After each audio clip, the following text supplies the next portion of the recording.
This what I'm holding here is a destroyed piece of the massive Lego 747 I built to recreate the most tragic mid-air collision in aviation history. But how did I do this violent disintegration? How did I crush this Cessna with a huge 737?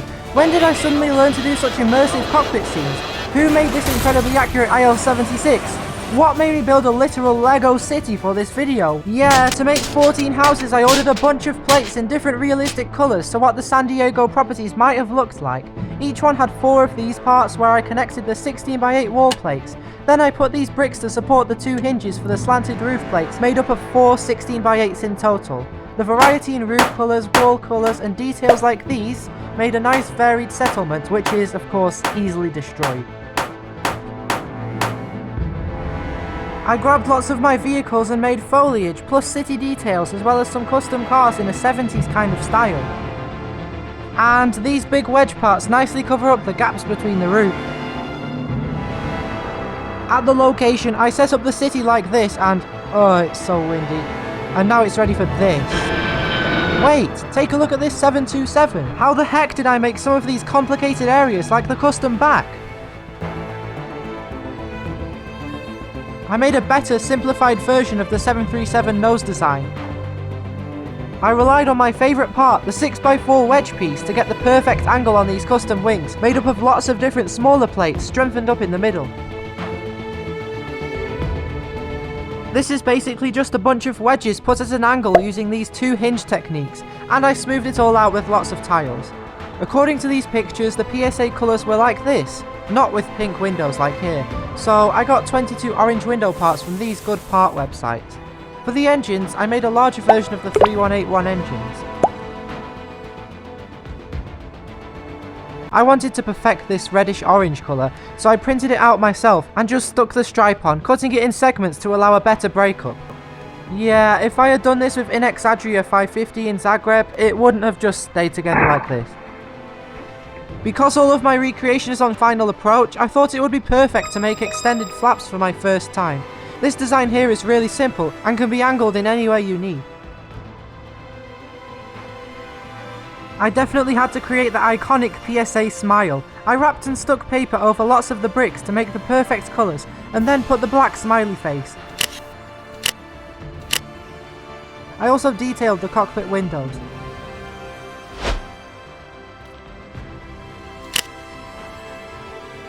The Cessna. I made it using this well-made tutorial and already had most of the parts, only having to order a few.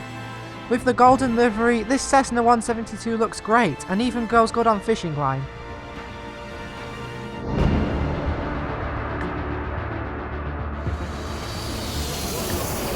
This was at the location of this image from the flight to 100k. We got lots of fishing line shots above the houses, and the Cessna even tried to fly away in the wind as its propellers went mad in a few strong gusts. Look at the shots of the PSA emerging from behind the Cessna. The collision was, something new. I found out the way to do it was with one shot of the initial collision and a second shot of the paralysed Cessna crumbling away from under the wing. Most of the collisions were done this way, where it's 2 separate shots, because more destruction can be shown like this. For the flames I used 2 separate effects this time. It gave me much more control over the motion of the fire and the size of the smoke. Doing this for so many angles was not easy, but in the end it turned out realistic and quite similar to the actual PSA pictures. My only regret is not including anything of the Cessna after the collision.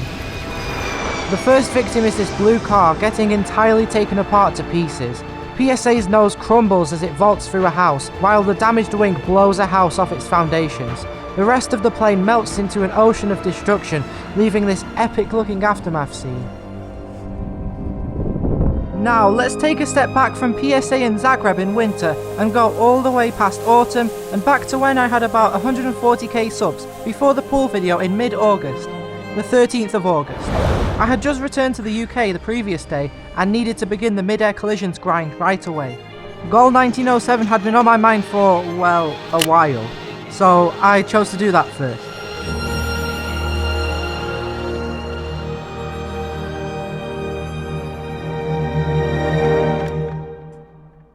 The 737-800, a simpler build compared to the others. I pretty much just extended the Garuda 737 by 1 base, but I redesigned the wings like this.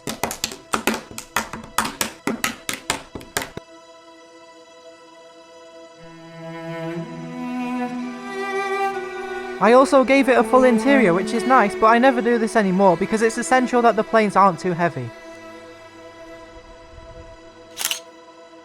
For all my future recreations, I made custom ground crew vehicles, including a luggage loader, a small tug, a large tug, a food truck, a gold truck, a huge Shell fuel truck, an extra long luggage vehicle, and 2 Swissport staircases. I'd never made a plane like the Legacy 600 before, so it was interesting experimenting with the curves and sideways building, and making a custom back for the first time.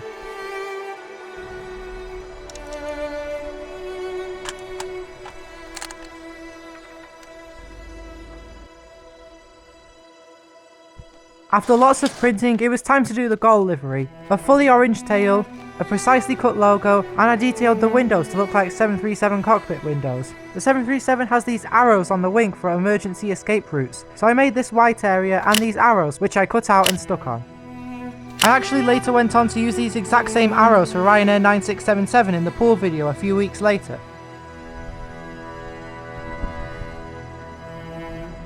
For Gold's takeoff at Manaus, I made 2 background planes, this 737 and a TAM Airlines 767.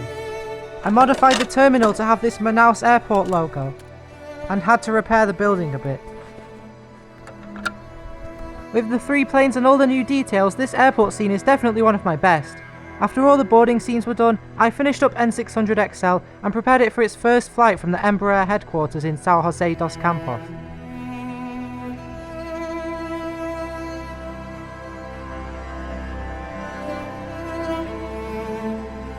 I loaded up gall and specially prepared it for the breakup, but it's very important to keep it strong at the start so it won't break up during flight scenes. Yeah.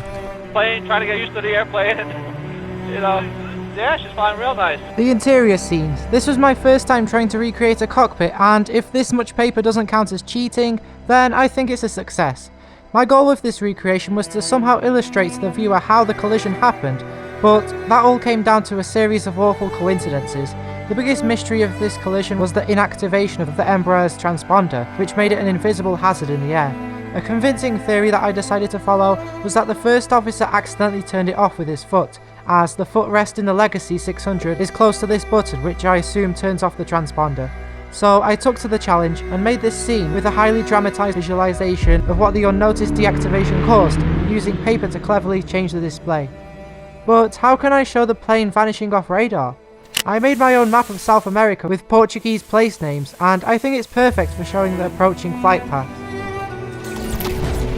Next, we packed the planes and set off to Manaus in the middle of the Amazon. Well, the closest looking place to that is these 2 apartment blocks in some town, so I guess that's good enough without leaving England. I made a last minute adjustment by making these cool looking retracted 737 landing gear.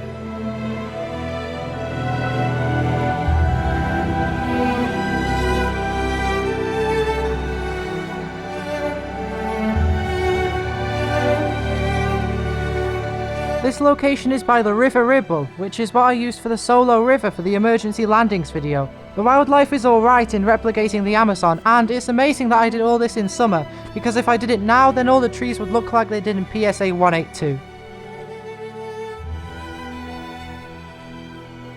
I wanted to recreate the wing segment breaking off like this, but making those movements didn't seem to be possible. The collision took 18 attempts, and most of them just went like this. Eventually we got this. The shifting shadows and spinning view made these scenes so chaotic. I had 2 fails making the banking scenes, so I later strengthened the plane. I found a full 2-hour long N600XL CVR recording and got some really good lines like, "We have to get down." Go. Alright, we're going down. So I included some. I then did some mid-air breakup scenes with fishing line and some handheld. To spin the fuselage, I just ravelled up the fishing line and let go. I built a cabin set and made some better oxygen masks to get some interior scenes of the breakup. We got to the dense forest crash location and I threw all the parts in. I then recreated some famous parts of the wreckage.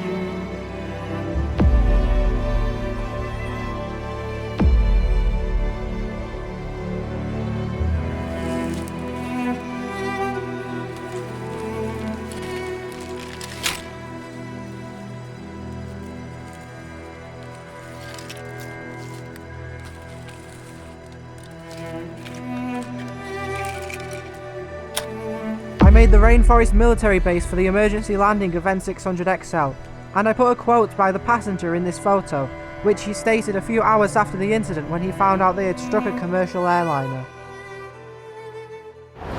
And that was all of gold, but I've gained more skills since then. 20th of November, a far more complicated project begins. BA 476 is the only ever fatal British Airways crash, but it's not very well known at all. Here you can see how I made some parts of the Trident 3, which is a plane in this video that impressed a lot of people. The Zagreb mid-air collision is the second worst mid-air collision in Europe. 2 fatalities behind Dnipro in Ukraine 3 years after Zagreb.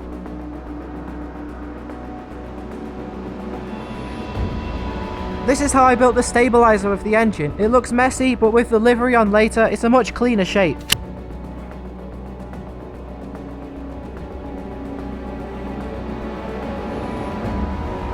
The Trident had red parts on the wings, but I couldn't stick paper on the studs on the wings, so I had to completely tile them so I could stick the red paper on.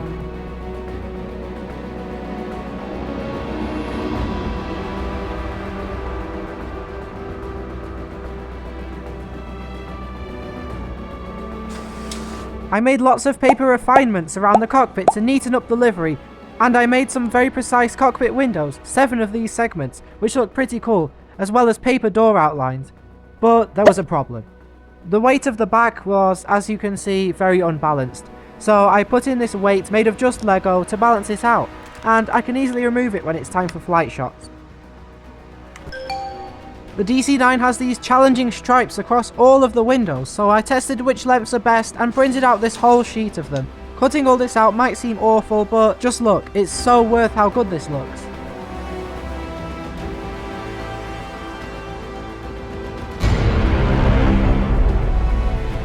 Before the monster terminal, I made background planes like this simple Aer Lingus 737-200. I had to do the engines like this instead of like on Aloha, because I used up those parts on the Trident and DC-9. I also made this Swiss Air Convair 990. Unfortunately, the timing is a tiny bit off, but let's just ignore that. Instead of just using this same terminal all the time, I examined a few vintage photos of Heathrow and started recreating a bunch of buildings and signs that I saw.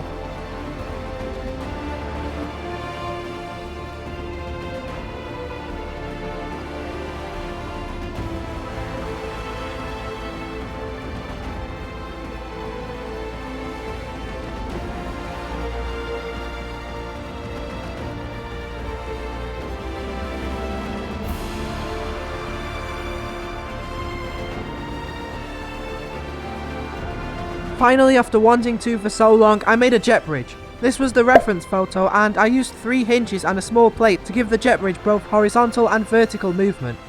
I cheated a bit at the end by using a bit of paper to perfect the part where it connects with the plane.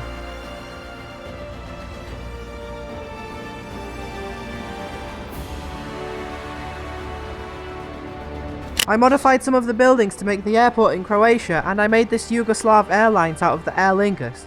Here's the finished Inexadria DC-9, and I used a location where I did a Lot 16 belly landing.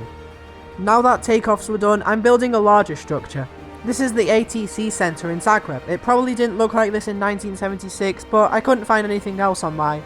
So I'm just going to make this super realistic and European looking. I found this big antenna on Google Earth, so I recreated it. I built a car park, some greenery, lots of text, a Yugoslavia flag, and it looks great.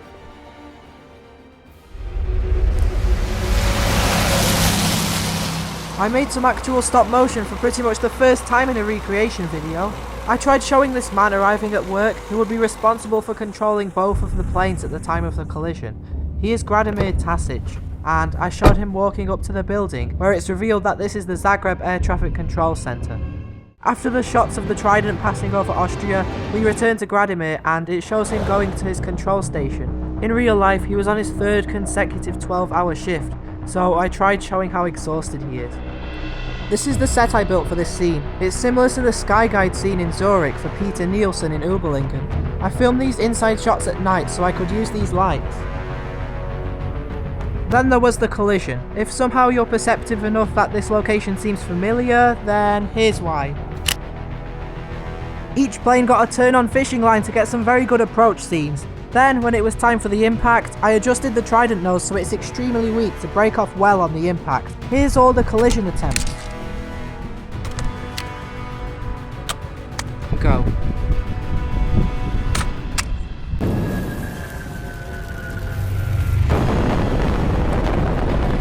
I detailed the Trident's severed nose with different hinges and plates, and the flight shots were very intense and going well until... yeah, I think what happened here is I put too much force holding it by the sides, not by the roof and base, so the sides burst in and broke out of my grip. The worst thing is that it landed directly on the back, so rebuilding all those complex parts took half an hour away from me.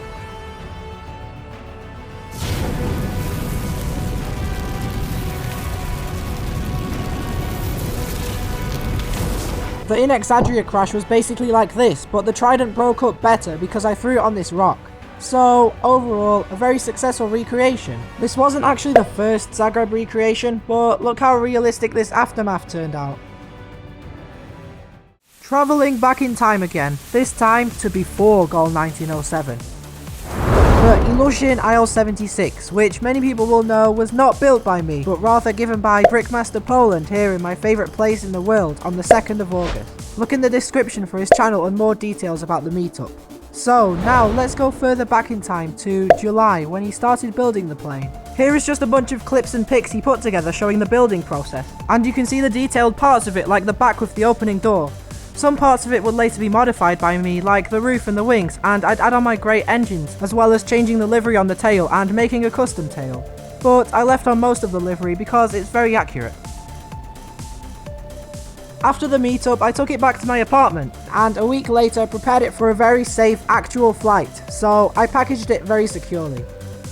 So it went with me on the flight back home and tried to visit the cockpit, and after repairing this minor damage, here is the IL-76 for the Charkhi Dadri mid-air collision, the ultimate recreation of my ultimate recreation video. But the story of the mid-air collision video did not begin here. Let's go to the beginning, way before July, 9 months ago in March, in my 100k special where I first teased Saudia 763 with its registration. Even though I showed a basic 747 in the Season 2 trailer, I planned on making the custom nose, which I eventually designed in the pool video. But this was the first time I had tried to design a nose myself, and needed some help. Once again, Brickmaster Poland made this design, which I was really happy with. I ordered some of its parts, and you can see how similar it is to my nose design 1. But I wanted a more realistic shape for Saudia at a bigger scale, so I designed this in September, which after Charkhi would be upgraded and shown as Design 3 in the tutorial video. I made the wings like this and tried perfecting the angles on the tail by doing this, then filling in the inside and printing out the tail livery to stick over it and cover it fully. I redesigned the base from this to this because it doesn't come in grey. The colours around the windows were like this, meaning that I had to cut many holes in the stripes for the windows. But I got a comment on the pool video that supposedly had an easier way of doing this instead of spending a long time precisely cutting out circles, so I tried it out. It involves taking the windows out of the frames and sticking the full stripe over them all. Then with a bit of precision I could just push it through like this. Then I just repeat it with the upper stripe and put the windows back in, which seems easy, but it took a while to do for all this. I made 5 of these doors on each side and finished off the stripes as neatly as I could, and Saudia was complete. The slope is a little bit off, but it's not that bad. This is the terminal in Shymkent in Kazakhstan, so I recreated it. And this sign here. Now I worked on upgrading the Illusion, so I expanded the lower cockpit and made this tail, as well as redesigning the wings, and here it is. Here's a comparison of before and after my adjustments. Here are all the Shymkent airport buildings that I made.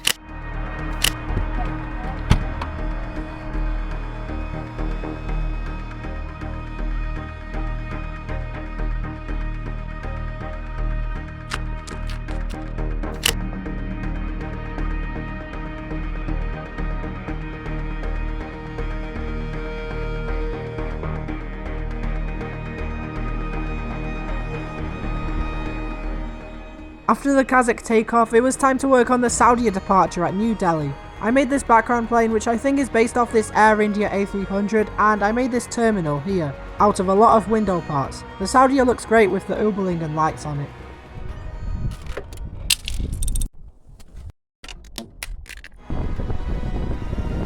After lots of flight shots, the planes approached and collided. I was aiming to recreate this illustration I found online because all the animations can't be trusted because they're really bad. So here's all my collision attempts. Go. Go.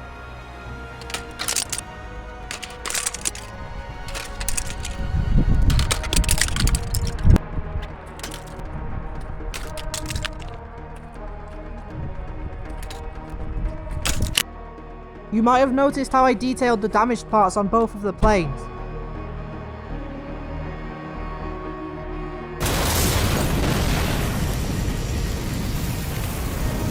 I wanted the Saudia to bank sharply to the right after the impact.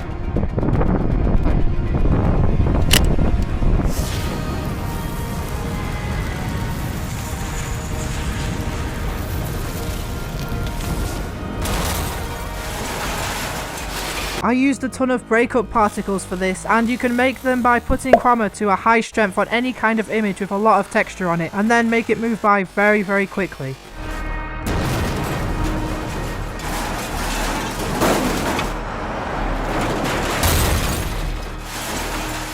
I crashed the Illusion on a sandy place in the middle of a road, and it broke up excellently. For the first time, I made an interior shot of the crash, and yeah, that's how I did it. I also did it for Saudia. It broke up a lot.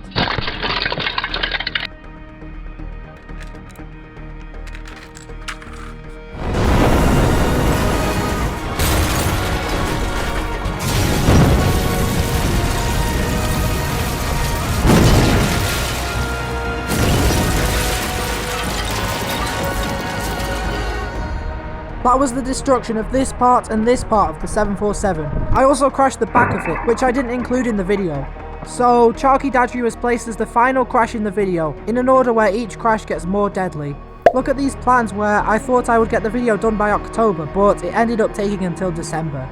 Now, after this video, maybe you can understand why it took me so long. Has this all been worth it? Tragically, more aviation disasters have taken place during the production of this video, so we pay our respects to all people affected by those, and by the historical ones recreated in this video. Thank you for watching. You haven't clicked off yet. This is a teaser for episode 3.